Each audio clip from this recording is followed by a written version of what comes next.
Kanva classes में आपका स्वागत है। आज हम बात करेंगे बीबीए और बीकॉम के विद्यार्थियों के लिए गवर्नमेंट जॉब्स। वैसे तो हर साल हज़ारों जॉब्स निकलती हैं जिनमें बीबीए और बीकॉम के विद्यार्थी एलिजिबल होते हैं। नंबर ऑफ़ वैकेंसीज़ वेरी कर सकती हैं एक पोस्ट से दूसरी पोस्ट तक, लेकिन सारी वैकेंसीज़ को अगर हम एक साथ देखें तो ये वैकेंसीज़ हज़ारों में होती हैं। पर सवाल ये उठता है कि हमें कामयाबी क्यों नहीं मिलती। हमें कामयाबी इसलिए नहीं मिलती क्योंकि हमारे पास इन्फॉर्मेशन नहीं होती, या इन्फॉर्मेशन होती है तो उस इन्फॉर्मेशन को हम इग्नोर कर देते हैं। अब मैं कुछ गवर्नमेंट जॉब्स की बात करूंगा जो बीबीए और बीकॉम के विद्यार्थियों के लिए हैं, जिसमें बीबीए और बीकॉम के विद्यार्थी एलिजिबल हैं।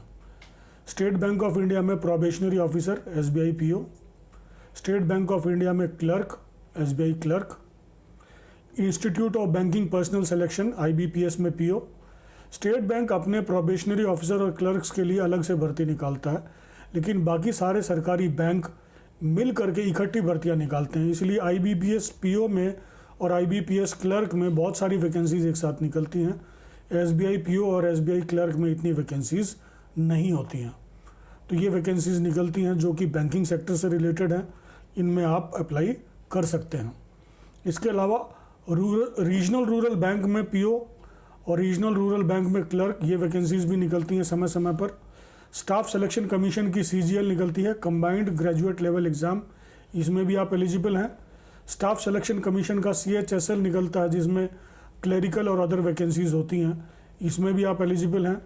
स्टाफ सिलेक्शन कमीशन का सीपीओ की पोस्ट निकलती है, सेंट्रल पुलिस ऑर्गेनाइजेशंस, जिसमें कि सब इंस्पेक्टर और असिस्टेंट सब इंस्पेक्टर की भर्तियां होती हैं जो सीआरपीएफ आईटीबीपी वगैरह में, इनके लिए भी आप एलिजिबल होते हैं। इसके अलावा एसएससी स्टैटिस्टिकल इन्वेस्टिगेटर या जूनियर स्टैटिस्टिकल ऑफिसर की वैकेंसी निकालता है। इन वैकेंसी में आपको 12th तक मैथमेटिक्स पढ़ा होना ज़रूरी होता है। अगर आपने 12th तक मैथमेटिक्स नहीं पढ़ा है लेकिन ग्रेजुएशन में स्टैटिस्टिक्स पढ़ा है तो भी आप इस वैकेंसी के लिए एलिजिबल हैं। ज़्यादातर बीकॉम और बीबीए के विद्यार्थी ग्रेजुएशन में अपनी डिग्री के दौरान स्टैटिस्टिक्स एक सब्जेक्ट को पढ़ते हैं, इसलिए वो इसमें ज़्यादातर एलिजिबल होते हैं। इसके अलावा रिजर्व बैंक ऑफ इंडिया में ग्रेड बी की वैकेंसीज निकलती हैं, उसमें भी आप एलिजिबल होते हैं। इंडियन रेलवे में बहुत सारी वैकेंसीज निकलती हैं जिसमें ग्रेजुएशन इन एनी फील्ड मांगा जाता है, वहाँ भी आप एलिजिबल हैं। इसके अलावा कंबाइंड डिफेंस सर्विसेज सीडीएस का एग्ज़ाम यूपीएससी कंडक्ट कराती है, साल में 2 बार होता है, इसमें भी आप एलिजिबल हैं। सिविल सर्विसेज चाहे वो यूपीएससी कंडक्ट कराए या state public service commission conduct कराए, इनके लिए भी आप एलिजिबल हैं। इसके अलावा पब्लिक सेक्टर अंडरटेकिंग्स हैं, कुछ का मैं नाम ले रहा हूँ, सेल, बीपीसीएल, ओएनजीसी, गेल, एनटीपीसी, भेल, सीआईएल, ये ऑर्गेनाइजेशंस हैं। इसके अलावा 95 और ऐसी ऑर्गेनाइजेशंस हैं जो कि सरकारी ऑर्गेनाइजेशंस हैं, पब्लिक सेक्टर अंडरटेकिंग्स हैं। ये ज़्यादातर chartered accountant, MBA, finance, MCom को रिक्रूट करते हैं, लेकिन कुछ जगह पर बीबीए और बीकॉम के केसेस भी मांग लिए जाते हैं, इनके लिए भी वैकेंसीज रहती हैं। इसके अलावा जहाँ भी वैकेंसी गवर्नमेंट की निकलती है, जहाँ पर कोई भी ग्रेजुएट अप्लाई कर सकता है, वहाँ भी आप अप्लाई कर सकते हैं। अब सवाल उठता है कि सिलेक्शन प्रोसीजर क्या है। Selection procedure test to test vary करता है। आमतौर पर 2 स्टेज का सिलेक्शन होता है, ऑनलाइन एग्ज़ाम होता है इसके लिए, स्टेज 1 और स्टेज 2। कुछ केसेस में स्टेज 3 का एग्ज़ाम भी होता है जो ज़्यादातर ऑफलाइन होता है। Common syllabus test to test vary करता है। स्टेज 1 का एग्ज़ाम और स्टेज 2 के एग्ज़ाम के हिसाब से भी वेरी करता है, लेकिन फिर भी एक कॉमन सिलेबस जो लगभग हर एक टेस्ट में सुनने को मिलता है या हर एक स्टेज पर देखने को मिलता है, वो मैं डिस्कस कर रहा हूँ। रीजनिंग में 2 तरह के सवाल पूछे जा सकते हैं आपसे, वर्बल रीजनिंग के रिलेटेड और नॉन वर्बल रीजनिंग से रिलेटेड। वर्बल रीजनिंग में कोडिंग, डिकोडिंग के क्वेश्चन, सर्कुलर या लीनियर सीटिंग अरेंजमेंट के क्वेश्चन, ब्लड रिलेशन के क्वेश्चन, डायरेक्शन एंड डिस्टेंसेस के क्वेश्चन, सीरीज़ के क्वेश्चन, ये सब पूछे जा सकते हैं।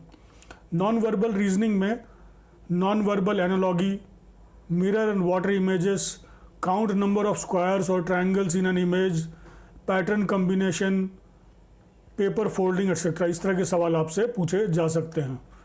इसके अलावा न्यूमेरिकल एबिलिटी, इसमें average, percentage, ratio, proportion, quadratic equation, interest, speed and time, speed and distance, time and distance, time and work, number system, linear equation, इस तरह के क्वेश्चंस आपसे पूछे जा सकते हैं।